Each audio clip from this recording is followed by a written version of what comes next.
We alone will stand against the box sets, the streaming services, and the forces of cable. This is the Best TV Show Podcast. Welcome, everyone, to the Best TV Show Podcast, where I sit down with a guest and friend of mine to discuss what their favorite TV show is, or not necessarily their favorite, but their candidate for Best TV Show Podcast. We're going to go in, talk their favorite characters, their favorite episodes, their favorite themes throughout the show, and then we're going to talk about like a very specific season and get to know that structure. Today, I'm going to be talking about Game of Thrones, and I know many Game of Thrones fans, but I know very few who are as big a fan of Game of Thrones as the guest I have today, who is my friend Ace. How's it going? What's up, Dane? I'm doing good. Yeah. So Game of Thrones. How'd you get into it? Oh, Game of Thrones. Actually, you had a pretty large hand in this. And I purposely avoided Game of Thrones when it first came out, not to be one of those like annoying, oh, I didn't watch Game of Thrones people, but just because I was like, I don't think I can get into another intense fandom. Like, I don't know if my soul can take it, kind of thing. And I think it was 2011, so I was coming right off of my rewatch of Buffy and Angel, and like that was a lot. So I was like, I don't know if I'm gonna get into this. And my ex at the time started reading the books on your recommendation and was telling me a bunch about it. And I was like, oh man, I'm so interested in this, but I don't know if I want to commit to this many books. And then the TV show came out, and I was like, oh, sick, I'll watch that. It was on HBO, and I didn't have HBO, so I was like, damn it. Then flash forward to 2016, and I got the first season on accident, and then I was like, well, sick, I'm going to watch all of this. And checked out the first episode, got instantly hooked, got to about season 3 before I could get my hands on the books, because no one would lend me them, and for some weird reason they were sold out everywhere. I think at that time in real life, season 5 was kicking off, so I think everybody was getting into the books like around that time, so I couldn't find them. I started listening to the audiobooks, and then, well, at this point, I think I might know more than a maester about the world of Ice and Fire in general. It is a full force obsession at this point. The ace in Maester, if you will. Oh yeah, for sure. Yeah, I definitely consider you to be one of the most knowledgeable about the world of Ice and Fire in general, and honestly, I'd definitely say you know more than the Maesters let on, because if anybody's read the Fire and Blood, there's some definite discrepancies in that book, as well as the World of Ice and Fire. Oh yeah, book. to be sure. Now, I'm honored to hold that title. Make it clear. They make it very clear this is written from the view of maesters and not necessarily people who like dragons. Let's just put it that way. Yeah, and the long and short of it is, Maester Gildane, you're a dick and you're cooking the books. You're cooking the books hard. I'm honored that you find that I have such a good knowledge of that. That's nice to hear. Yeah, and like honestly, I don't know anybody close to my age that like really like drowned themselves in the books the way we did as well. And just like the theories and the like reaction podcasts and everybody trying to figure out like who the damn King of Winter is. Oh my god, yes. The difference between the Night King and the like Knight King, to be like technical. Yes. Oh my god. Like, I feel like every single day, like even to present day now that we're going on a year and change that the show sadly has been off the air, like I still ingest and like partake in Game of Thrones World of Ice and Fire, Song of Ice and Fire content like daily.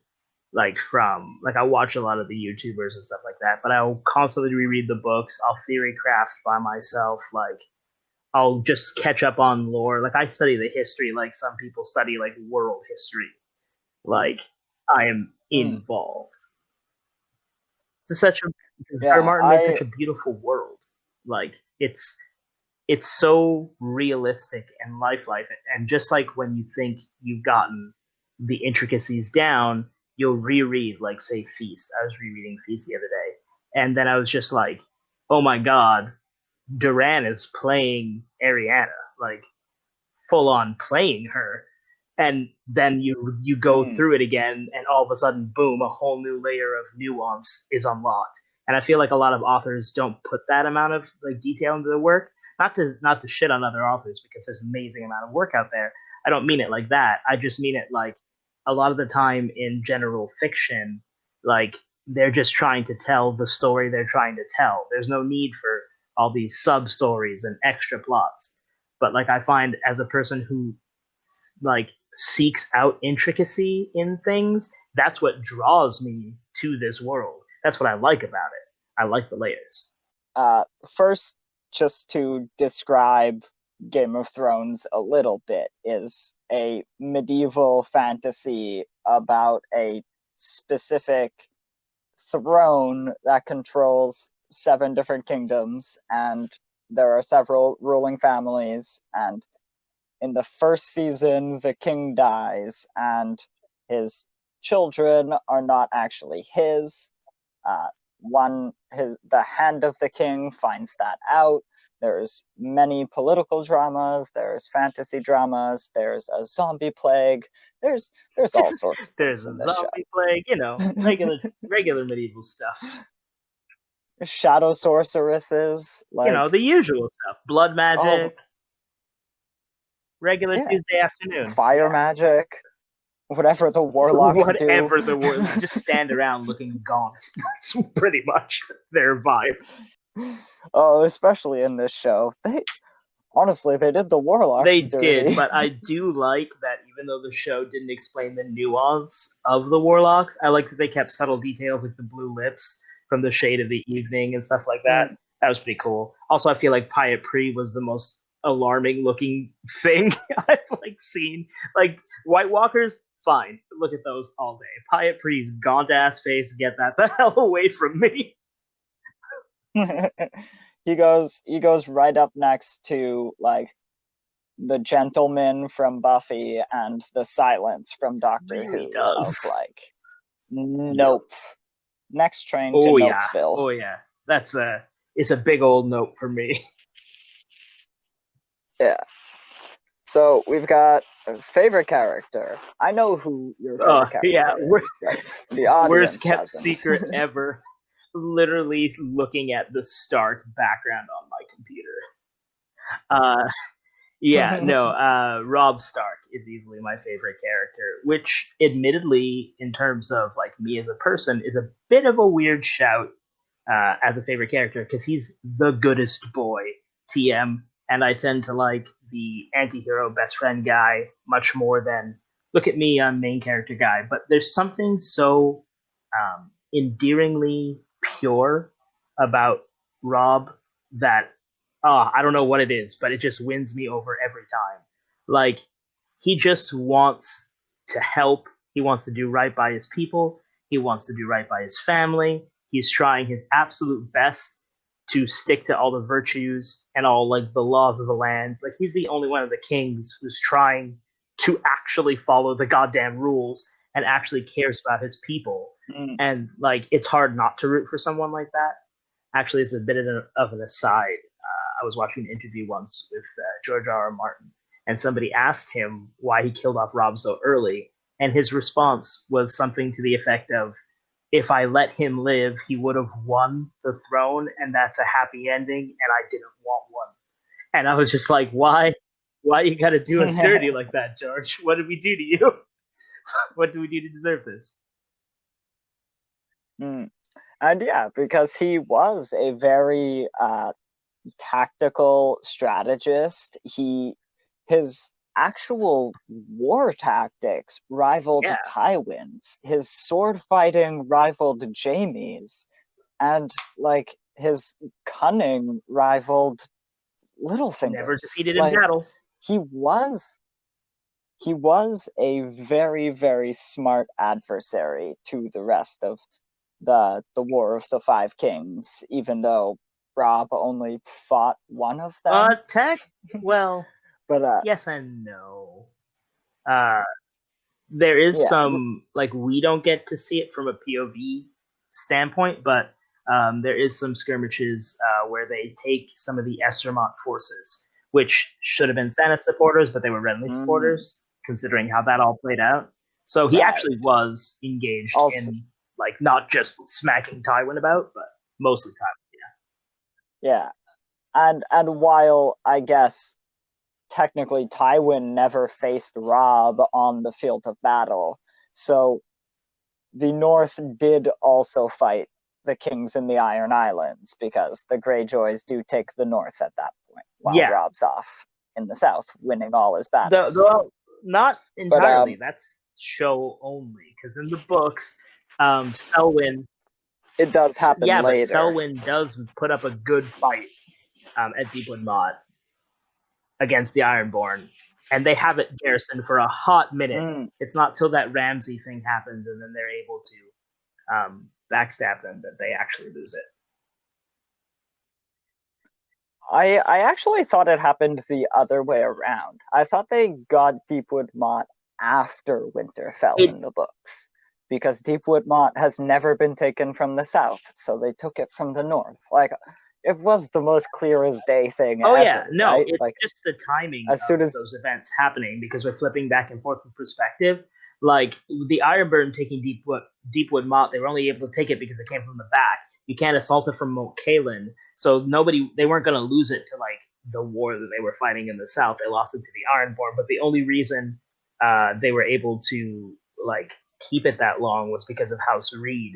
But the only reason it kind of seems like murky timeline-wise is because we're flipping back and forth, and that's also right around the time that Renly gets killed. So it changes perspectives a lot in those, like, sequence of chapters. They get very dense between, like, timelines. And it's after that lovely red comet moment where we can really tell where everyone is vis-a-vis what's taking place when other things are taking place. So it becomes a little murky timeline-wise. It took me a while to, like, really work out the kinks of what takes place first and last.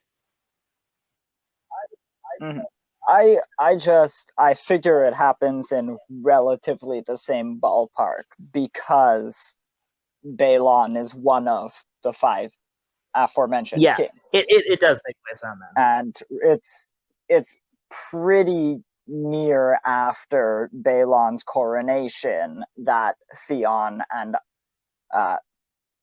Yara or Asha. Yara, Asha. See, yes, but there is like, especially the way an Ironborn would speak, the book spelling of Asha would be pronounced Asha in their sort of, like, dialect. Whereas there is an actual character with OSHA, Asha, the wildling.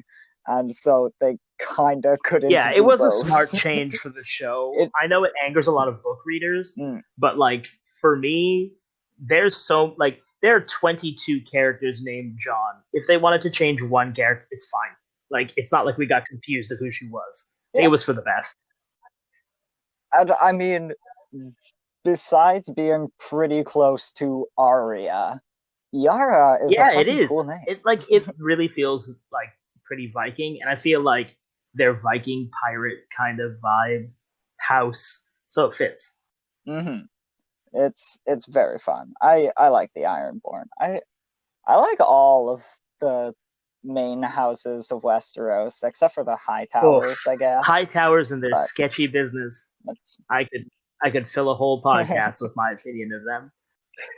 Listen, you don't open up all of the healthcare services and all of the churches and come from a place of, like, right goodness. Like, you have just consolidated every power that is not the crown into one place. Well, if you want to get technical, they own the Maesters too because they pay for the construction of the Citadel and the stipend from House Hightower is how they operate. Well, that's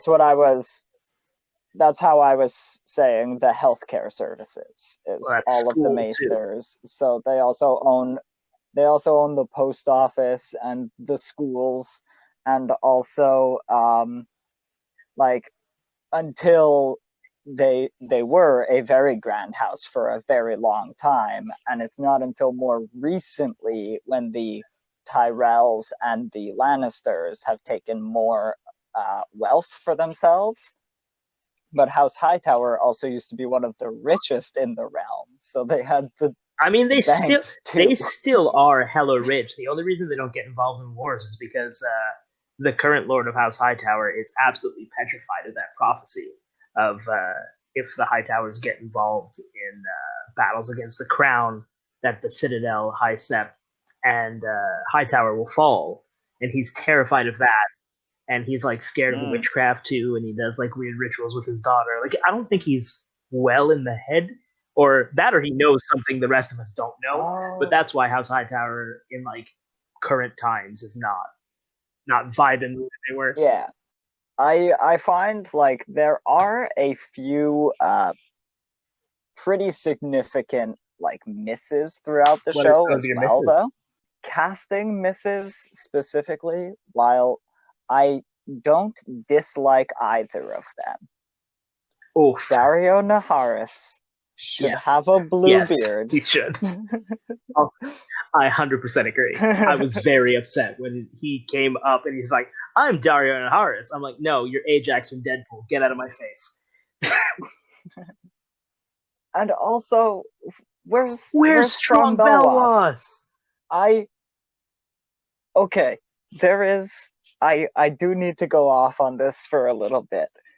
In the books, for anyone listening who doesn't actually read them, there is one single Valyrian steel blade in the world that is not a long sword or great sword or like dagger or like Littlefingers, yes, but it is a Dothraki arak, and it's the one in the world as far as anyone can tell. It's and also in the books, Valyrian steel is like a dark gray black sort of smoke finish, which makes it sound even real cooler. World Damascus steel, and which does have that ripple effect, but it is still a steel.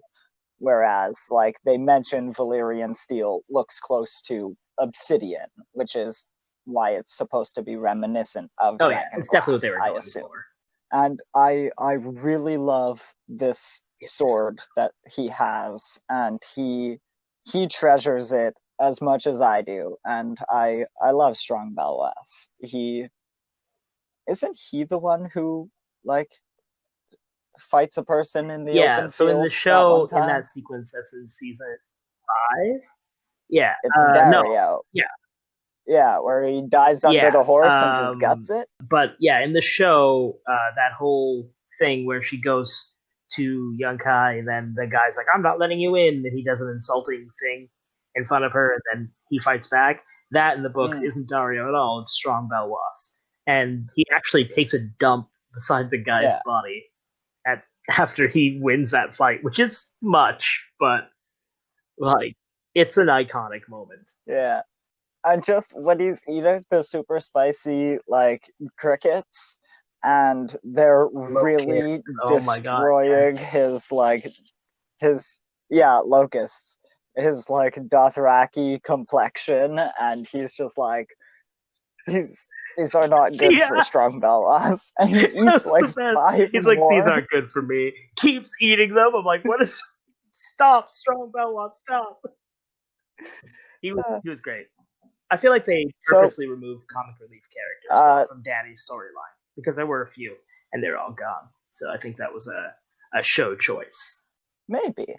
I think like you could have had a few of them pop along, considering like you do have the ones who get to hang out with all the Stark children, and like you have Hot Pie, and you have John's entire crew at the wall literally all make it into the TV show. There was no need for Pip and you Gren totally in need the Pip and television Gren show. because if you take out one or the other, they don't make sense anymore. But they didn't actually get all John's crew because Frog's not there. Or Toad. He's not there. That guy. Yeah. He's so forgettable. He's only there for a little bit because he dies on that early first ranging there. The one John doesn't go on. Yeah. But we got Dolorous Ed, and I think he was perfect. Loved him. It's a lovely Eeyore in human form. Yeah.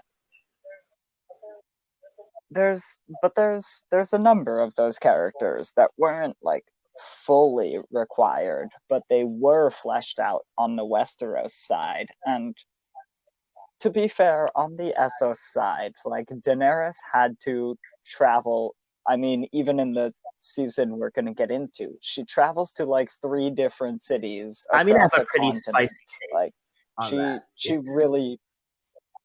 she really moves about, and like she needs to because people are chasing her and she's trying to assemble this army and everything, but it makes it harder to introduce a comedic relief character in that sense, because you need to get to know comedic relief, whereas these characters would be in the story for this city and either tail along for the rest of the series or disappear forever. I actually have a bit of a spicy take. I don't know how spicy you want to get here, but I think the real reason why a lot of those characters were dropped in the Essos plot is when Martin was writing all that, he said on numerous occasions that he was doing it on purpose to highlight the way that a lot of like Middle Eastern culture and stuff like that, because the names are deemed, not seen, hard to pronounce or whatever, that these characters get looked over and not fleshed out the way they should be. So he took all that time in the Myronese Knot trying to flesh out these characters and go out of his way to make it very ethnic and very intense. And I think the show got cold feet, didn't want to take that chance, and pulled the let's just go slide back towards all the white guys that we feel comfortable with. And yeah, I think that's what happened there. While I do want to give George the benefit of that doubt, he did also make the Giscari. Yeah. Who are basically just an entire country of slavers that like nobody really thinks twice about, because the Giscari are the bad guys in every situation. But I think that in and of itself is just nuance, right? Because you can't make all these really well-rounded characters of an ethnicity and make no bad guys and then claim that you're being racially sensitive, because then you're not. You're just doing a reverse of the norm. So you have to have that nuance there, I think.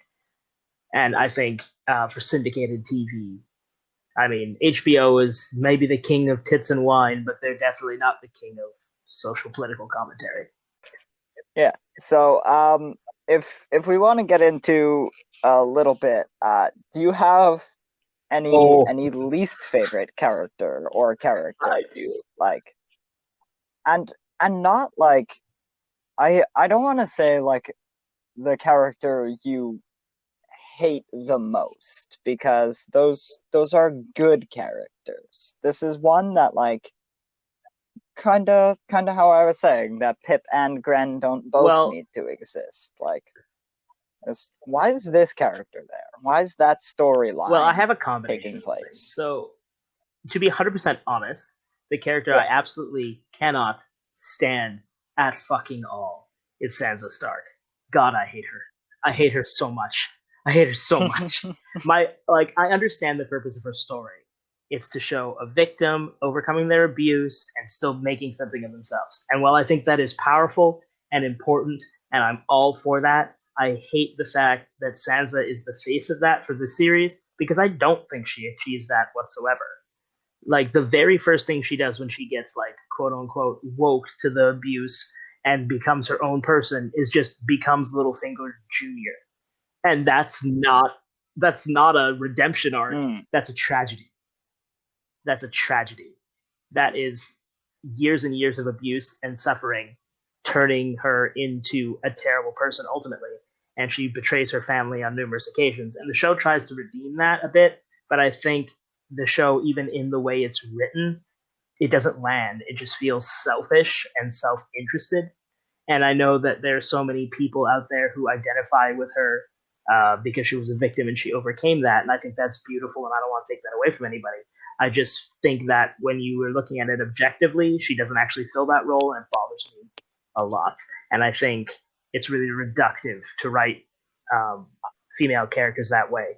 Also, I feel like her victimhood becomes her entire personality, and everyone automatically empathizes with her because of that. As well, they should, and I get it.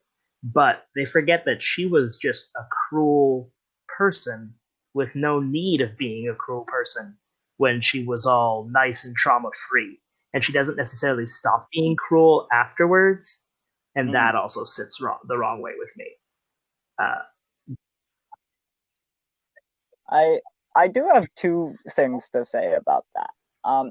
One is I do wonder, because we are just two guys talking about this, and maybe it is different for women, but I do feel that her story may have had a bigger impact in a story that doesn't have her sister Arya or Daenerys in it, who both also are huge, like they're victims of different circumstances and different tragedies.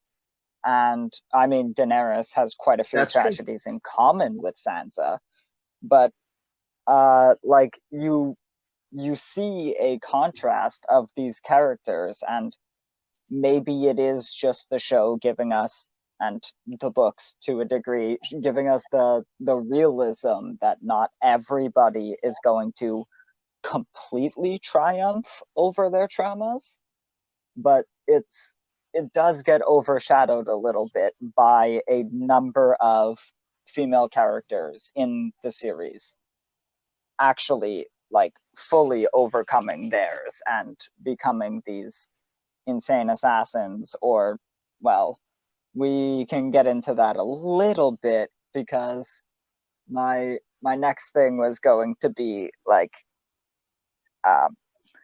she is the only person anybody could argue sells Sansa? Daenerys turning bad. Like, yeah, in the last season, or maybe it's season 7, where they're all hanging out in Winterfell, and her and Daenerys are going at it, and like the what does a dragon even eat anyway? And Daenerys saying whatever it likes. For that moment. Like, I will give Sophie Turner, and I won't give the writers credit for much in those last 2 seasons, but like Sansa's and Daenerys's like conflict was actually believable to me the whole time, and those women do some acting. Just to touch back a few sentences ago on what you were saying about like showing how there's all these strong independent women that actually make something of themselves post abuse and all that stuff, and climb out of this really sexist, really close-minded system and still thrive and become important. I think aside from Arya and Daenerys, because like one could argue that you're right that Sansa is there to show what happens when that doesn't quite turn out well. I don't disagree with that, and that's likely what Gert Martin was going for, and not the way that the fans have received that information. I think it's easier because of how society is, how it feels about violence, that it's easier to see like Dany burning stuff and Arya killing stuff, and them to turn around and go, oh, they're strong now because we associate strength and violence inherently together. But I think a better candidate for that, and I know it's going to sound a little bit weird because I just said getting away from violence, but like Brienne, because she doesn't actually like it's a quiet battle, but it's there of like her getting pretty much shit on her whole life, and then if we're taking the show arc at least to ultimately follow in the footsteps of her ancestor Duncan the Tall and become the Lord Commander of the Kingsguard, like that is everything in terms of a glow up. Like if we want to talk about strong women coming over like years of abuse, because like we see a good snapshot of it in the show, and you get even more of it in the book when you like find out about why she's so fond of Renly and all that kind of stuff of her getting shit on all of her life growing up. When you see that knighting Brienne scene in season 8, where like they do that with like Tyrion and Tormund and everybody there by the fire that last good night, like that, no joke, I was like misty eyed watching that. That was everything. And I feel like what bothers me about like Sansa's narrative specifically is like the show, like for the show, I mean, it just keeps trying to sell it as something it's not.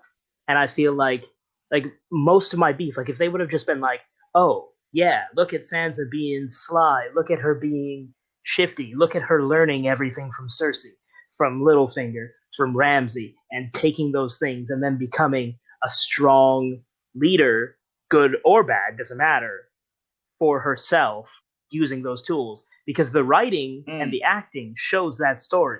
But then the publicity is, oh, look at her weak, abused self. Now she's a big, strong lady. That doesn't match up.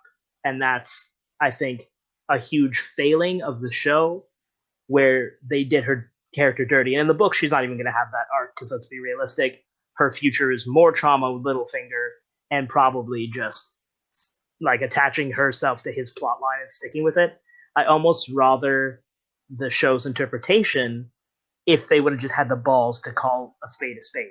And I feel like all of her interactions with Dany, those were all believable because Dany threatens Sansa's power. I also feel like all of Sansa's beef with Jon was really believable, but a failing of the writing of season 8 with her whole, oh, I care about my family. No, you don't, because if you did, then you wouldn't have beef with Jon in control, because whether or not he's your brother or your cousin, he's your family.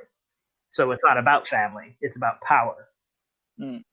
See, I saw that like a little differently because like their acting is very good, but I found the fight with Jon and the fight with Arya to be less believable because one, it happens less on screen. It happens in the scenes we don't see on the show, because the scenes we see on the show is them brooding. You actually and make a good glaring point. at Maybe each that other. only makes more All sense quiet. because of the book knowledge I have, so it feels like that's not out of left field. That might actually be out of left field for show-only watchers. And it's just that like Sansa, yeah, it's because they have that reunion, and the biggest issue of the television show in that moment is Sansa referring to Jon as her brother on multiple occasions, because I mean there is a chance that the Sansa we know from the books would do that after all of this craziness has gone down, right? And finally being reunited. You've got 3 dead brothers that they know of at this point. Arya's in the wind. This is your last. Yeah, that might be enough to make Book Sansa stop calling you a bastard. That's another thing too. Book Sansa always calls Jon her half brother. So I don't know. Like maybe all those things she went through would humanize her enough to stop doing that. She's the only. Well, actually, Robb does too. Nope, Robb doesn't of, like, ever duty do that to Jon. And, like, the only time that we ever get any instance of Robb doing that to Jon is in Jon's dream sequence where he's fighting Hallis Mullen. I think that's how you pronounce that. And he is like having a weird vision, and to not get too down the rabbit hole, but somebody's fucking with Jon's head during that. That's the only time. Yeah, I thought he introduced a character to them, like maybe Joffrey in the yard at one point. But I thought he had introduced Jon as his half brother Sir Roderick at one point. that says that. But like, I know I have a dim memory it's because of what I can. Talking about. I'm pretty sure it's Sir Roderick says, "Tell your half brother he can't fight." Right. Because I can specifically remember both Arya and Bran say, like, my brother, and Sansa says, my half-brother, and, like, Arya has an argument with somebody about it, and says... Yeah, it's literally like... Okay. I've recently just re-listened audiobook format to the first novel. You get all that lovely Stark sibling things. And everybody has a really good bond with him. There's actually like a lot of, it's like one of my favorite moments from the series of moments from the books and the show are all the moments when the Stark siblings like think of each other, and like you can really see how much they cared for each other. And like the Rob and Jon brotherhood is so endearing. Like both of them while they're on the road just like thinking about like building snow forts and pushing them over, and then like Rob luring the other Stark siblings into the crypt for Jon to covered in flour to like jump out and be like, bleh. And like just little cute moments like that, I feel are like the unsung moments. Yeah, I don't even think of it, even if I'm remembering right. Like I wasn't even thinking of it in a malicious way, just as a Rob is also that little lordling too, right? He's but what I like about Ned, which is surprisingly less than most people would think, is that he did groom Rob and Jon for command at the same time, which I think is an interesting shout. I think that was Ned's way of knowing that at some point Jon's going to be in charge of something and will need to know how to do it right. Like as a bookend show. Yeah. Well, also he knew, right? Ned knew the whole time, and also, like, there might have been a small chance Lyanna explained to him. Do we know specifically which Septon was there or who delivered the baby? Things like this of like some people and connections we haven't made yet because George won't introduce Howland Reed Stop hiding him from us. But just so I can finish that thought before you continue. There's a chance Eddard knew that the realm would need a Targaryen king again. Like before he even agreed to hide this child away, Lyanna must have given him, like, yes, Ned is honorable and he loves his family dearly and all of this, but it was a lot to give up that maybe Ned does hear that is possible. I think in the show he definitely does. And I think that was the show dropping a book plot, and I think we'll get to see that a little bit better in the book. But like how the Three-Eye Raven thing, because they built that up, and then when they ran out of actual George material, they just shat the bed entirely. But I do think that Ned, like you can see it from the way he treats Jon and Rob as equals, how Jon and Rob are extremely close with each other, how like they're both ready for command, how when Rob thought he was going to die, that he named Jon his heir rather than his brothers, like, and made Catelyn agree to it, even though he knew Catelyn would not be fond of that. Like, you can see that the seeds were there, that at some point it was instilled in the boys, you two, both of you, need to be ready to lead. Ned definitely knew more than he was letting on. And I think at the Tower of Joy, we know that there are the 5 Kingsguard there. We know that, 3 Kingsguard there. And we know that Ned and his 5 homies, including Howland Reed, rock up ready to fuck shit up and take her back. We know that her handmaiden was there, and there is every possibility that Ashara Dane had been there previously, because they're never super clear about how they found out the location of the Tower of Joy, but it's suspected that Ashara is the one who mentioned it after the death of Ilya, because it's happening at the same time when Ned goes to get the throne room for Robert. He immediately hears, while he's in the capital, about the location of the Tower of Joy and sets off before Robert gets to King's Landing. By the time Robert gets to King's Landing, it's only the Lannisters there to greet him. Ned's already gone. So, like, they have an exchange as he's leaving, kind of thing. And, like, he pieces out, and he goes straight to the Tower of Joy.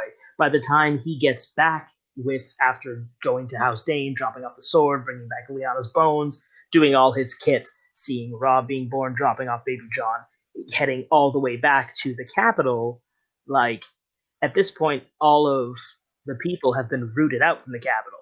Ashara Dane is recently returned to Starfall when he gets there. So, and she was the handmaiden of Ilya Martell, so or Elia. So I think that it was her who slipped the beans, let the information go, because her and Ned were close, and actually told him what's up. So I'm pretty sure more people knew what was going on at the Tower of Joy than we really get. And until we get Howland Reed's version of events, we're not going to get everything. But I do think that he knew it was going to happen, that John would be on the throne or throne adjacent one day. I think that's why he was okay with him going to the Night's Watch too, because realistically, that makes no sense to send him there just because Catelyn doesn't like him. Like, that's stupid. He could have sent him anywhere in the north. Yeah. Like, anywhere in the north would have been glad to take the Lord's bastard. True.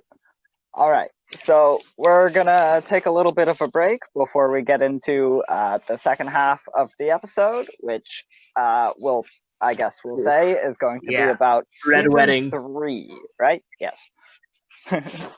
And we did not realize how many. We both, as soon as we said season 3, we both were like, okay, Red Wedding. Like, I know what's going to be happening. Yeah. So much happens in this season.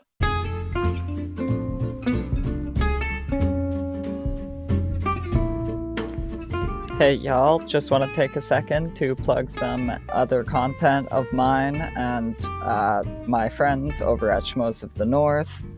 We do a bunch of different shows. Our main thing is covering the Movie Trivia Schmoedown, which is a sort of a reality TV and wrestling personality sort of like storylines meets like true gritty movie trivia, like true sweaty like competition and tons of fun. And we run a show recapping all of that, recapping like who's champion, who's got matches this week, who's up and coming, who's fallen from grace, etc. And also we go over to the personal side as well, over on Northern Consultations, where we interview members of the Movie Trivia Schmoedown and get to know them a little more personally, both in and out of the sphere of the Schmoedown. You can also, if you're not interested in movie trivia for some crazy reason, you could watch our shows over on YouTube. We're at Schmoes of the North. You could watch Frenchie Talks, where Frenchie deep dives in a diverse field of subjects with a special guest and sometimes a specialist to really fully discover the full spectrum of that subject. He does a bunch of different things. He's done episodes with independent filmmakers, and he's done episodes with some very interesting people. You should check that out. You can also check out Snark's Midlife Crisis, where Frenchie takes Snark on a journey through pop culture crazes that passed him by, and they each episode take a new random thing that Snark has no experience in, and sometimes maybe Frenchie will have no experience in, and they will observe it and then regroup and talk about their experiences. Soon we're going to be premiering another show called Canadian Comic Book Club, which details for that will be announced soon, and we cannot wait for you to really get into this one. It's going to be fun. I hope you come check us out. Please subscribe to our YouTube channel, and make sure you comment on videos that you enjoy. That makes sure we're gonna keep making those, and also it just helps with engagement, helps us, helps everybody. Thanks. And we're back. We're gonna sit down and talk about season 3 of Game of Thrones, which is in the middle of the War of the Five Kings, although we have lost a couple of them. Stannis is on the back foot, Renly's dead, we've got Robb, we've got Balon, we've got Joffrey, and we've got Stannis. 4 out of 5, just chilling. Everybody is still at war, and the capital is bracing for more fights, but honestly won't see many for a while. If I have my timelines correct, after the Blackwater, nobody really goes after King's Landing for a long time. Yeah, because it was stupid. Stannis did a balls to the walls move for no fucking reason. Though it's kind of funny because everyone's even Rob's oh, we can't go to King's Landing. That would be foolish. Everybody's there. But we see from Stannis's bum rushing King's Landing that's actually not true. That they weren't ready for anything, and they got ready in barely no time. So yeah, and actually, it's a whole plot point in King's Landing that they do not have the forces to hold the city, because it takes so many gold cloaks just to keep the peace within the city that it would be so much more difficult to defend from attack from outside. Yeah, it's kind of funny because it's simultaneously stupid of Stannis because he specifically doesn't have the forces to take King's Landing, and he's the only one dumb enough to go for it. But if Robb or Renly would have just went straight for King's Landing, they would have won. So it's a really funny series of comedy of errors, if you will. See, I wonder about Robb, specifically because he did not have an easy way in. Renly is a little closer, and also is from the area and would be able to mount siegecraft a little quicker. Well, Robb had the advantage of having the Riverlands. He had all the Riverlands in his army up to the Trident, which is about half. Well, yeah, a little less than half. But and he truly did have numbers at that point. He had the numbers, and he had Jaime already. Yeah, but I was just saying from a tactical perspective, he does have numbers, but they did not have a clear breaking point. Whereas Renly is familiar with the people inside the city as well as the surrounding area.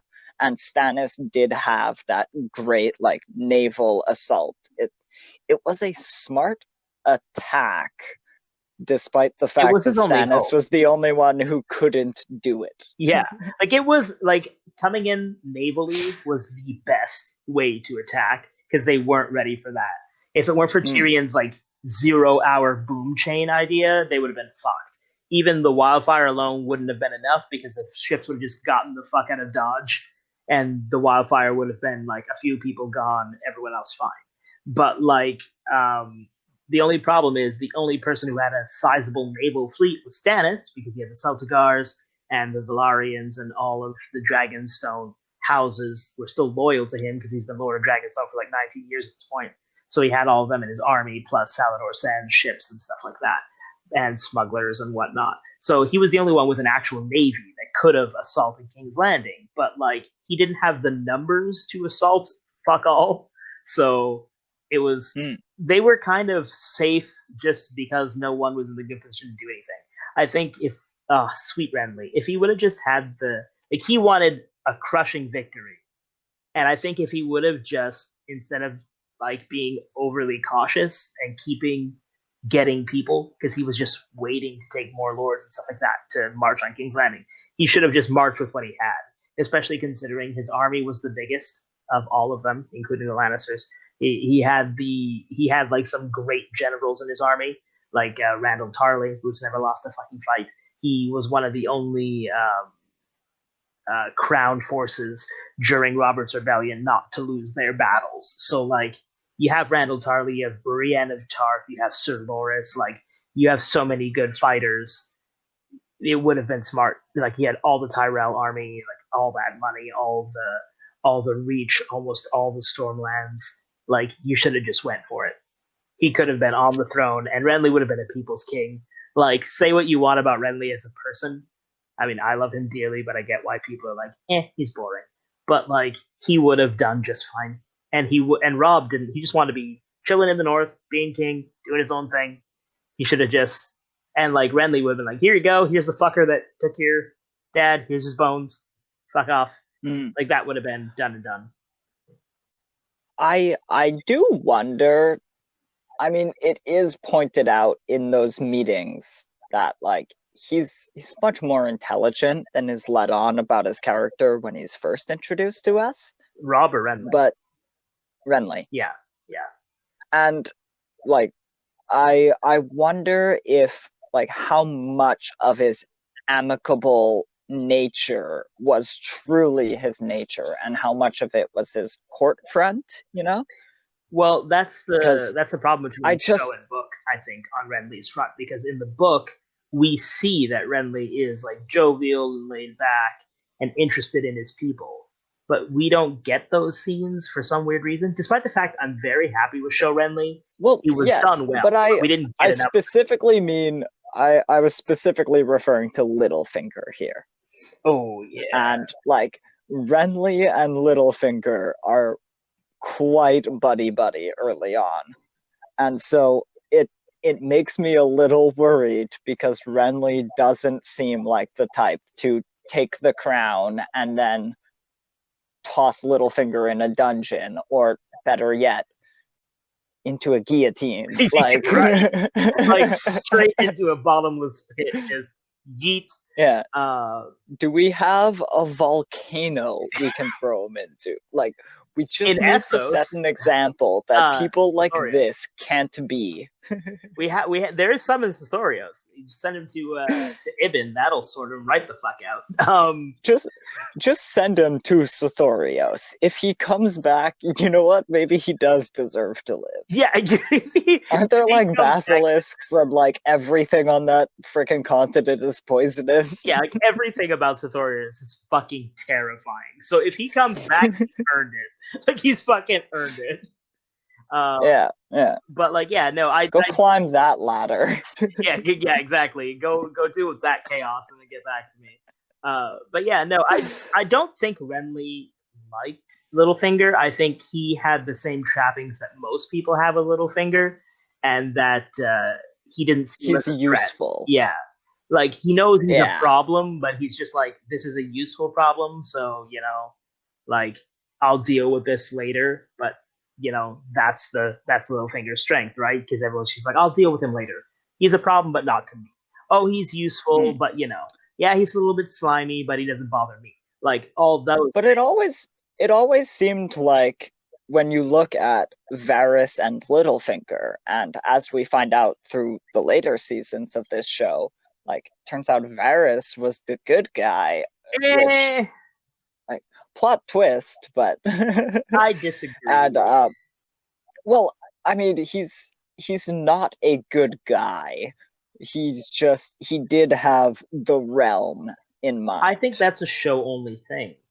and that Yes, maybe. and We don't know what the full characterization is. well, because but none of that for the what realm talk happens in the books. That really is all just show Varys. He mentions it once as a throwaway line while he's talking to Littlefinger, but I mean, like, he says it himself multiple times. He likes Littlefinger. It's just that what he wants and what Littlefinger wants don't match. I Yeah. think the show really suffers from the fact that the young Griff slash Aegon, the definitely a Blackfire, definitely not the real Aegon subplot doesn't exist because it gives Varys no purpose. And then True. when they put Varys together with Dany, all he does is fuck that up. So Yeah. you know, But mostly what I was referring to there was everybody looks at them both in slightly different regards. yeah, It's like they both have the spies, they both have their uses, but everyone is wary of Varys, and yet for some reason dismissive of Littlefinger I think it's because he's got to no their dick. utter downfall. I think it's because they're all weirded out the fact that he has no dick, which seems like such a stupid thing to be obsessed of. But like, if society is any indication of how that works, yeah, people get really hung up on that kind of shit, even though they shouldn't. Very, very, very true. You know, and they all think that makes him untrustworthy. I think Cersei says it best. I don't know if this line is in the show, but I know it's in the books. She's like, the reason Varys is so dangerous is you can't tell what he wants. I think she's talking to Tyrion. I can't remember who. It's Tyrion or Jaime. And she's like, he's dangerous because you can't tell what he wants. And the person talking to you is like, oh, why? Because he doesn't have a cock. And she's like, exactly. Which is such a stupid sentence. Like, it's not like Littlefinger wants to fucking fuck the realm. He wants to fuck it up, but it's got nothing to do with his dick. Like, so it's stupid. I mean, yes. Minus the Sansa part. That's all gross. Yeah. That's all gross. In a metaphorical sense, though, I do understand what that line is supposed to be, and it's about how the fact that generally men do seem to lead with their, I don't want to say with their dick necessarily, because sometimes it's aggression, sometimes it's standoffishness, sometimes it's distancing, but it's always toxic masculinity is yes, and it's always pushing things to an arm's length so that they can't hurt you, right? Yeah. But if you're wrapping all of that into the metaphor, you're just like, well, yes, like a person who doesn't, I mean, he can't have those needs. So yeah, so what is it want? What? Yeah, like I can't charm him. I can't like pay him enough. I can't gain his loyalty because I have nothing he wants. You know, it's kind of that mentality that I do get, even though it's a dumb line. Yeah, and I mean, I think it only lands because it's Cersei, and let's be realistic, that's 100%. Like, Cersei has that narrow point of view, so I think she's the only character that could have delivered such a line. But yeah, I see what you mean. Like, essentially, especially Cersei, who's just like, I'll just sleep my way onto the throne or violence my way onto the throne. And when you take out that like ruthless aggression and toxic masculinity, the fact that Varys is so the antithesis of that. Actually, yes. I mean, considering she is talking about how men do it, yeah. Cersei is the person who thinks with her cock more than anybody else. Like, I mean, Cersei has that full book moment where she's dead ass. She like goes from complaining how she's pissed off that Tywin and Jaime have so much power, even though Jaime realistically has none. But like, she's all pissed off. She's like, "Oh, it's just because they have cocks and they get to do whatever the fuck they want." And then she goes about doing a bunch of toxic masculinity TM moves, including like raping that Merryweather lady or whatever, and all that stuff. And then she's like, "Oh, but I'm better because I'm a woman." And I'm just like, dude, you have issues that you need to address. I don't know who the therapist in Westeros is, but you need to get that fucker on speed dial. because you're in some serious denial. Okay, who would make the best therapist in Westeros? That's a good question. Well, sure, shit isn't any of the maesters we see. Maybe Sam. I mean, I was thinking Sam, and like he's making top 5 for sure. Yeah. The answer is Aemon. Oh, you're okay. Fair, Maester Aemon. Sadly, he is a maester, maester, but he's a Targaryen, so we know he's not affiliated with the Maester gang. The Maester conspiracy, the Grey Rats. It's why he's the one on the wall. It's all very specific. We know this. Maester Aemon, the only good Maester. No, he definitely would be. He would be the best therapist, and then I think he trained Sam well. So I think Sam would be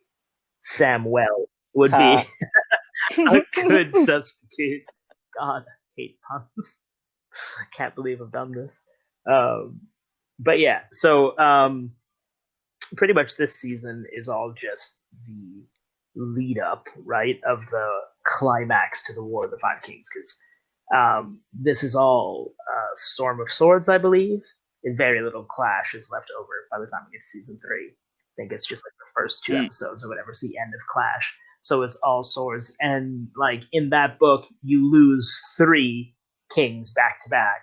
And in this season, like the show kind of split that up, like a king a season. So season 2, Renly; season 3, Robb; season 4, Joffrey; season 5, Balon, which is actually wrong, because it should be you Renly, Balon, Robb, Joffrey.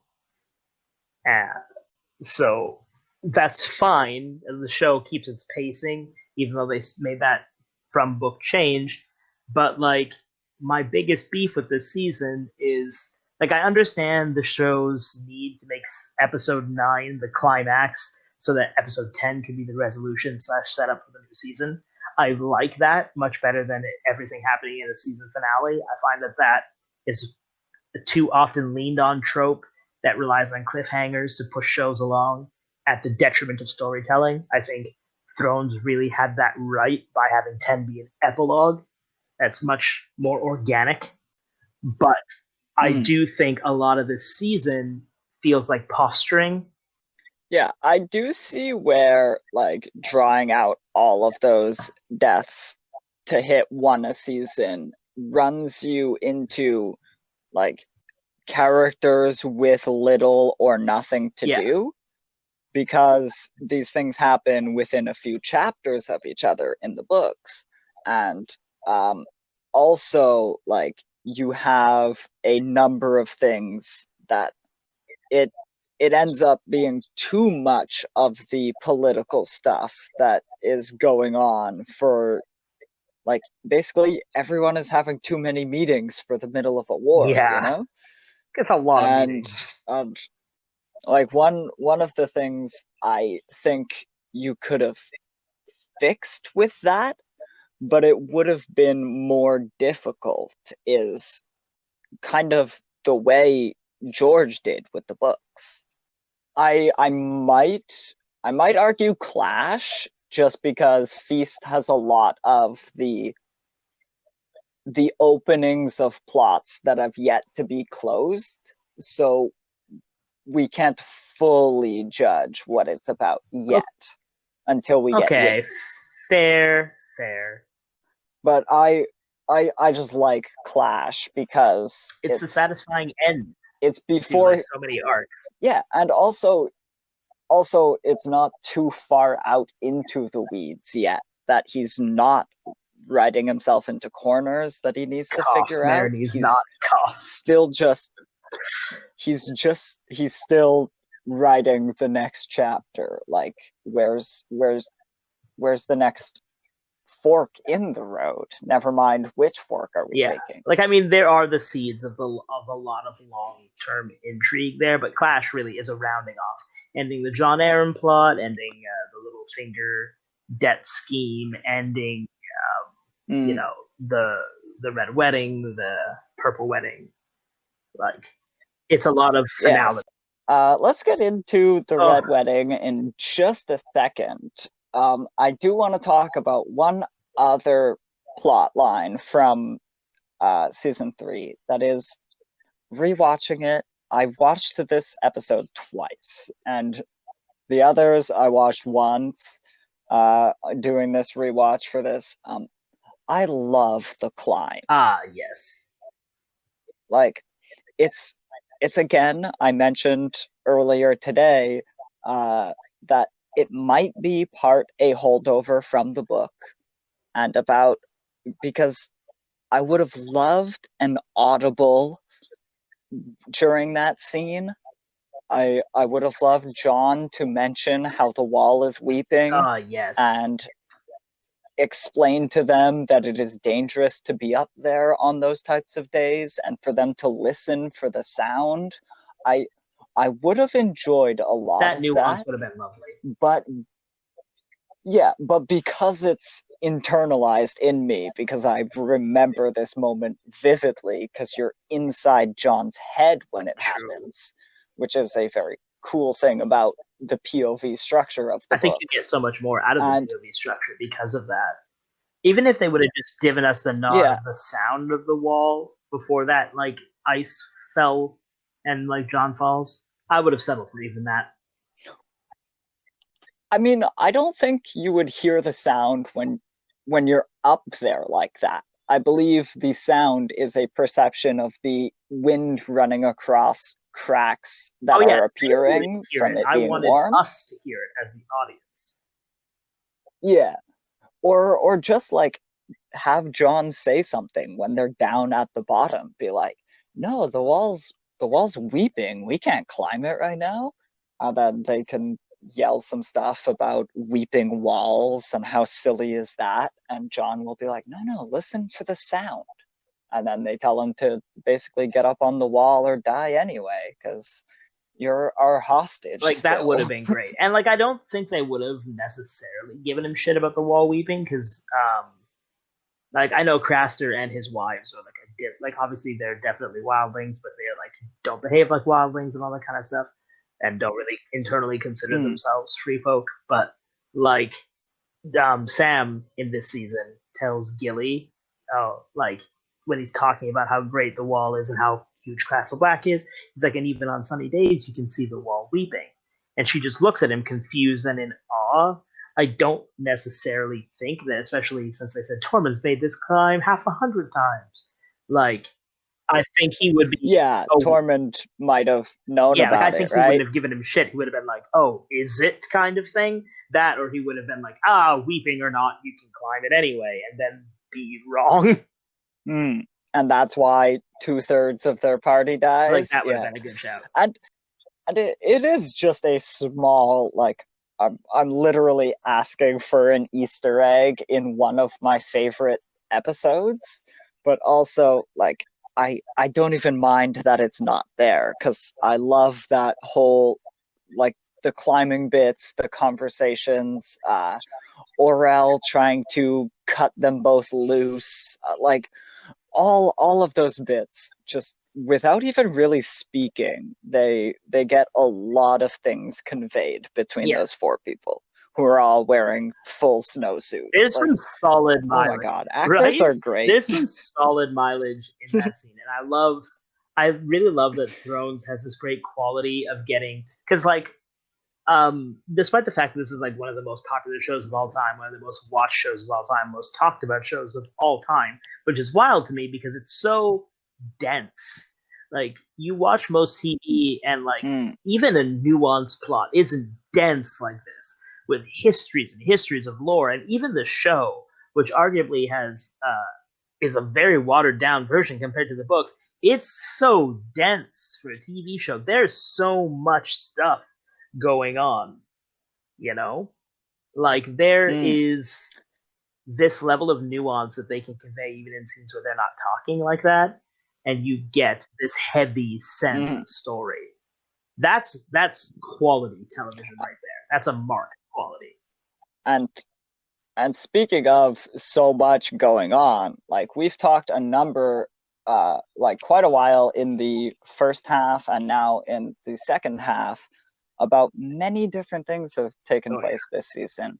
We didn't mention once that, like, Davos is taken prisoner for attempting to kill Melisandre, and like, there's so Oh, much that and the happens in Gendry season rowing 3 forever. of Game of Thrones. And like Sam saves a baby. Just Yeah, there's so much, and I don't wow. even feel like we have time to cover it all. But like, this season is so much. The Hound fights Beric Dondarrion. Both Cleganes get to kill him. Good times. Those brothers don't share much, but I share childhood trauma. although before we get out of here, oh yes, we also talked about the Tyrells, like seeping their influence. I'd say like planting their roots Growing in King's strong Landing. within the castle walls. Ugh, worst house No, words ever. it's not. Olenna's. The worst house words are House Swift. Those Awake, awake. Come on, that's bad. okay. That That's that bad. might be true. And that's terrible. But also like Olenna going on about how bad the words That was growing iconic. strong are is so Everything great. Dame Diana Rigg did was perfection. Perfection. Yeah. Olenna Tyrell, Tywin Lannister, and Roose Bolton. Absolute Like pillars. We we were not worthy of how strong an acting performance we received from their actors. Iconic. yeah, that is the level of getting freaking Ian McKellen to play Gandalf and then getting him Yeah. to play Magneto. And like things like that do not come along often. And the fact that like high fantasy series like this do pull that sort of attention, and a lot of it will be made thanks to this series in Thank the God for future. that. Whether or not we agree with what they did in the later seasons, and we've been very clear Oh that you and no. I do Oh not. no. I love this show we despite it, but god damn, did they make it hard. Yeah, I go on all the time about how I even love most of the things they did in those final Same. 2 seasons Yeah, within a exactly. vacuum. In a chamber alone by themselves, objectively love it. Everything else, please, please stop. Yeah, yeah. So we do want to touch on just before we get into the big finale. We do introduce Ramsay My Bolton favorite this boy. season, which is one of your Yeah, favorite characters, and definitely your favorite 100%, hands villain. down. It's such a weird shout for me, who's such a devout like Stark fan, to love Bolton so much. I really do. I really love Bruce. I really love Ramsay. I think Ramsay is such a pure snapshot of evil, and I feel like there's so many to like, not to shit on this because I am a fan of them, but like Disney villain style of evil, and not Mm, truly terrifyingly purposelessly evil.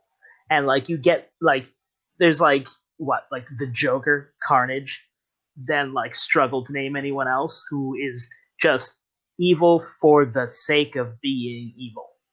One could even argue that Joker doesn't really fit that category because his whole weird boner for Batman. But like, just Ramsey is objectively not giving a shit. He has such a disregard for life that, not I'm saying this all way more excited to make me sound really unhinged, but I mean, just like, it's mm. refreshing to see a villain that is unapologetically about their evil shit. I feel like so many shows have kid gloves with how society portrays evil. It's almost like it's taboo to let someone be all the way evil. Now that I'm thinking about it, do they give a lot of that to Joffrey in the show? Uh, even Joff, Like I know he's off and he's a dick and he's sort of cruel, but he definitely doesn't have like the crazy torture scenes that he does in yeah, the television like show. they definitely try to make show Joffrey a lot worse than book Joffrey is. But I feel like even like, because book Joffrey, let's be realistic, is just like Draco Malfoy on a bad day. But like, the show really makes him like, I don't know, freaking Ed Gein or something. with his like what he does to Roz. But Yeah. I feel like even Joffrey, you can taste the humanity in him. He's insecure and he wants to be loved and he's scared of his grandfather and he went from loving his mother and needing her approval to being disgusted by her and thinking that he's better than her and that he desperately wants Robert's like respect and he wants the legacy and all these. You can feel these, even though they're terrible things, you can still feel humanity in Joffrey. That doesn't come off with Ramsay, which like there's a coldness that is next level. The actor, I'm not even going to attempt to pronounce his name. I love him, but I don't think I can pronounce it correctly. He absolutely nails it, and I've seen him in a bunch of roles, and like I've seen him be the sweetest boy, and to see like Ramsay just pure empty hole. And I think even when they try to humanize Ramsay, like you see him with Roose, and he's all like, "Oh yes, I love my father," which is very Book Ramsay. But then he turns around and like stabs him in later seasons, which Book Ramsay would never do. And I feel like Show Ramsay is just a nice snapshot of torture, and it gives us that control. In an ultra violent world, you have to go that step above because if not, there's no consequences. And I feel like shows like Thrones that are ultra violent like that, I don't think they're bad. I don't think they require any kind of censorship, but they do require a measuring stick. So that way, people don't necessarily get the wrong message. And I think Ramsay acts as that measuring stick. So that way, even when you do see characters, you're like, oh my god, this is such a good person. How could they do such a bad thing? But then you see Ramsay, and you're like, oh, in the context of this world, maybe that's not so bad. That's really the bad thing. Because one could argue even the good guys are doing heinous things, but in a cruel world, everyone's doing heinous things. That can't be the measuring stick. They have to have these characters to give us those boundaries. Rob sicks a wolf on one of his closest allies. Bites off 2 of his fingers and he's his best friend. You're like, what? That's how normal people make friendships, sure. Yeah. And so, speaking of Rob, as a Targaryen, yes, as a Targaryen fan myself and a Stark fan in yourself, our season 3s could not have ended differently. Because like season 3 sees Daenerys take the Unsullied. She sacks 2 cities. She takes control of one completely and decides to rule in it. And asks for young Kai and then finishes the Meridian. Dany's having a hell of a season. So 3 cities to her name. Yeah. I mean, hey. She's the really Robb Stark of Essos. There's never been a battle that she has lost. Meanwhile, in the north, Robb is slowly having dissension in the ranks. The Karstark betrayal, his useless as fuck uncle getting the mill, kills 2 little boys. That useless mill fuck up of Edmure ruining their chances of killing the mountain. And then the Red Wedding. Oh, the Red Wedding. You know, that was a heartbreaking read at first, but the show's even worse. It hits like nobody's business. Oh my god! Like, I think I mentioned this briefly at the beginning of the podcast, but like when I was getting into Game of Thrones, I hadn't read the books yet because I couldn't get my hands on a copy of them. So I started by watching the show, and when I got into season 3. And it took me a long time of like watching it, getting it into it and everything. And I was like, I think I finally decided that Robb is my favorite character. And I was very set on that. I remember like, that you, day. Like, dang, what the fuck? But I was like, yes, Robb's my favorite character. And then like I watched season 3 in one sitting, like a madman the first time. I don't know how I did it, especially upon rewatching it now. I'm like, Jesus, how did I do that? And I got to the Red Wedding and like everything is fine. I'm like, oh my god, his wife is pregnant. He's doing so well. Walder Frey's a slimy bitch, but at least he's agreed to help. Everything's going fine. And then Catelyn like pulls up Roose Bolton's sleeve and he's wearing chainmail. I'm like, don't. And then just the Reigns of Castamere starts playing. And I'm like, don't. And oh man, they just runs up and stabs his wife in the stomach. and starts shooting arrows into Rob, and I'm like, what is happening? What is happening? I was absolutely floored. And I think not only does Richard Madden absolutely he's flawless as an actor in general, but I'm a long time fan of his, but in that scene, he only gets 3 words out, 2 of which are mother, and you can feel all the weight of every bit of the campaign that's happened, every sentiment of what's going on. He goes from the forcefulness of a king to the fear of a little boy just reaching out for his mom in his last moments, and you get so much. Yeah, he instantly turns into the 15-year-old boy and you he's get that supposed to be, rather than the 19, 18-year-old that he 19 by that is. point because years passed in show canon, right? So you get that last mother when he falls, and just the actress for Catelyn.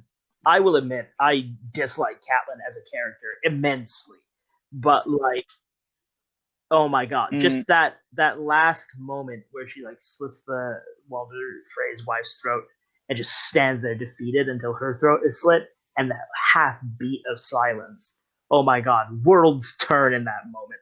I cannot even articulate how powerful and well blocked, well shot, well acted that is. And then to have just silence over the credits.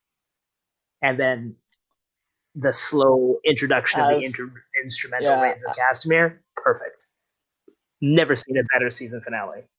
As somebody who had read the books already, and I think I heard about it becoming a TV series, and that's when I started reading them, and I believe I was done all of them by the time that the series started. Prepared.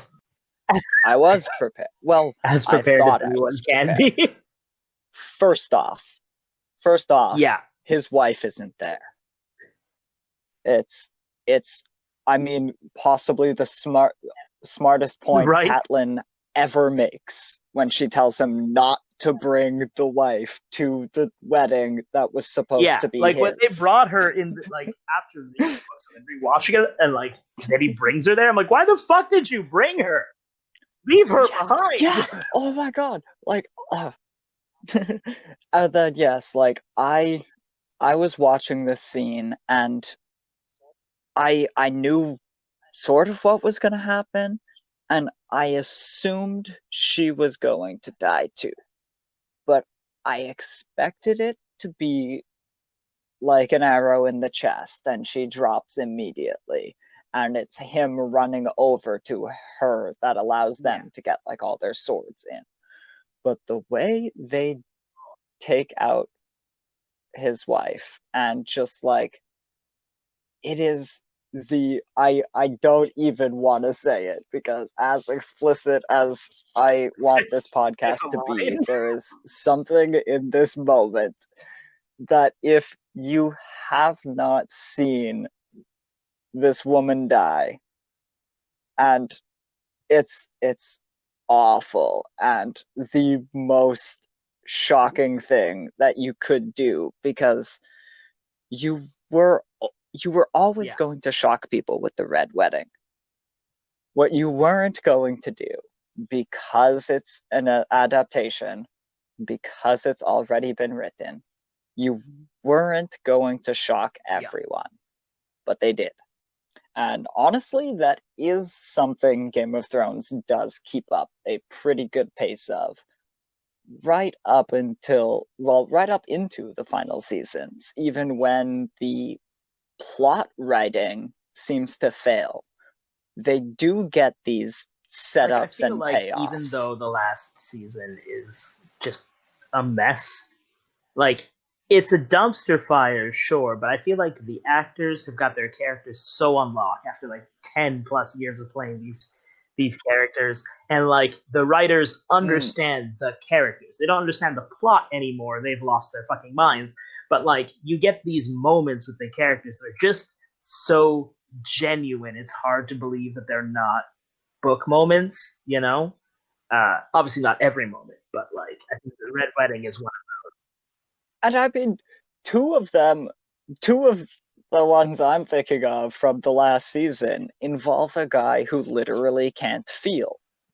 And it's the Night King putting Oh that yeah. lance through the Oh, dragon, chills, which is chills. just like wow. And then and Well, that's actually Seven in was 7, already but still. victim of that. And then in 8, it's his like death scene and how he sees it coming in a split moment. And like I like that scene because it shows you like, well, the whole time has been showing you he's a green seer too. He sees just as That was much a as Bran lovely does. plot twist. He's just the guy playing on the That other was side good. of the game. Oh They're yeah. the two playing the Well, Game no, of technically they're not Thrones. playing the Game of Thrones. They're the only two not playing the Game of Thrones. They're focused on the real threat. Yeah, I They're guess we playing could the say. Game of Men. Sure. My only beef with that is why the hell did you set up such a heavy influence, even more so than one could argue the book does for Azor Ahai hype, and then have no payoff whatsoever because it's Arya who has no business being the one who did it. Like, that bothered me. But final season aside, like, just the show has this beautiful way of capturing these moments that are so genuine that regardless of your understanding of the lore and the nuance, your understanding of the universe, or your if you read the books or not, they're just these undeniably powerful, deeply human, even when it's not involving humans, just deeply human experiences and moments that are so moving and captivating. It's hard to not feel when you watch the show. And I think that's the reason why it captured lightning in a bottle, regardless of being too nerdy and too layered and too dense and too lore filled to be what is usually popular. Because even very nerdy franchises that get popular don't tend to be so layered. It's happening more often now because realistically nerds are in charge of the world now, but like it wasn't the thing before. And I think just from the powerful acting, the strong casting, the great source material, I mean, it's hard to say exactly what it is that makes it such a moving series, but it's damn near impossible, regardless of who you are, to watch Thrones and not feel something. And I think that's what keeps everyone coming back. And I think that's why it's one of the greatest TV shows of all time. Definitely the highest critically praised show of all time, dethroning things like Sopranos. That was like the big boy on campus forever before that. Like, it's the guy. Yeah. I mean, you know, you're doing something right when you are both the most viewed, the highest grossing, and the most 100%. pirated show on television. I mean, I can't do any more justice than what you just said there. So I think at this point we can close our discussion on the show, and I hope everybody enjoyed that.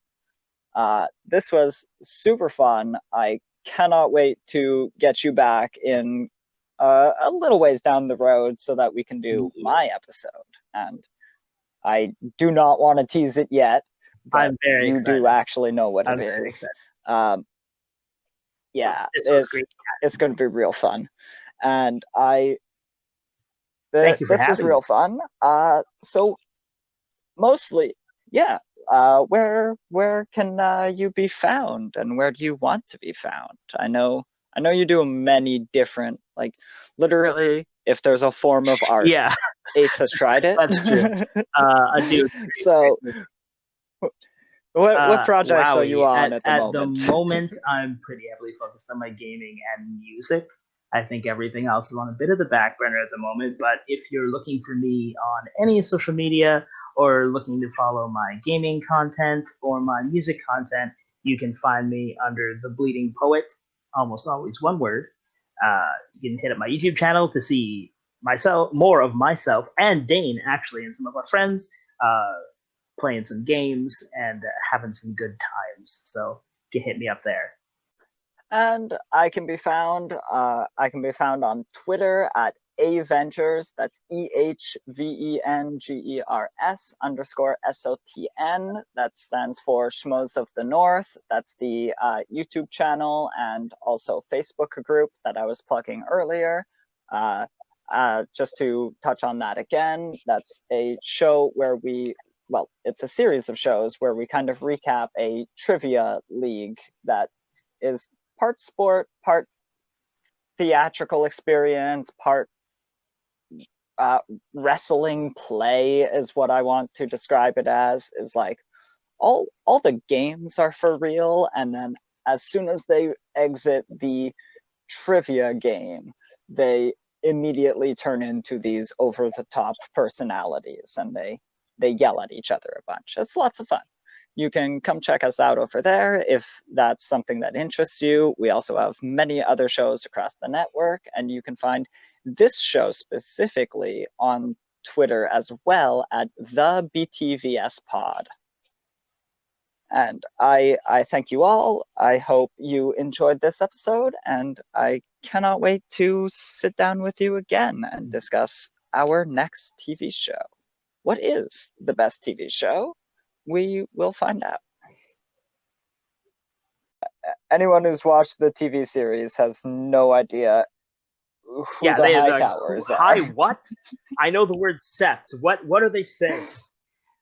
But if you want to circle back around to favorite characters, I think I have a really weird relationship with characters in this show. Like, I pretty much have, I think it's like 4 or 5, and I just like root for that set of characters, and they're all very different from each other. I think Rob really is the outlier. I like him best, I'd say, but like right up there with my love of Rob is my love of Marjorie. And I think the show has a bad knack of doing characters dirty, but by God, did the show do House Tyrell right? Like, the book, House Tyrell is such nuanced, fucking perfectly running matriarchal schemers, and the book gives you that vibe, but you don't get enough time with them. And the show really made use of every Tyrell character. You get, well, I mean, except for Mace, but he's a pompous buffoon, so whatever. But like, you, I was gonna say I could take or leave Loras, but even I can leave him Mace, entirely. yes, he's a pompous buffoon, but he is portrayed perfectly as a. Oh yeah, they pompous nailed buffoon. his characterization. Like, I feel like they got every single Hightower, not Hightower. Oh my God! See, now we're stuck on Hightowers. Every single Tyrell is cast absolutely perfectly. Absolutely perfectly. And also, I don't know if you've ever seen any younger pictures of Dame Diana Rigg, the actress who played Lady Olenna, but looks like a spitting image of like, Natalie Dormer. the casting department of this show deserves all the awards. Like, I was actually having a conversation about this the other day, but like, I was watching, I can't remember what it was now, but Charles Dance was in it, and I was just like, you are such a terrifyingly commanding, and it was like a comedy too. And I was like, you're such a terrifyingly demanding presence on screen in Thrones. I can't even unsee it. It's perfect because, like, technically, if you look at him, he doesn't look how Tywin's supposed to look, but everything about his performance is perfection. You forget everything else in your head about Tywin except for what he's giving you, and it's spot on. And I found like a lot of characters like that, like almost all the Stark families cast that well, and for most to unknown child actors, that's usually the death nail for a TV show. Casting that many unknown child actors, you're usually fucked. But they nailed it. Yeah, They very absolutely true. nailed it.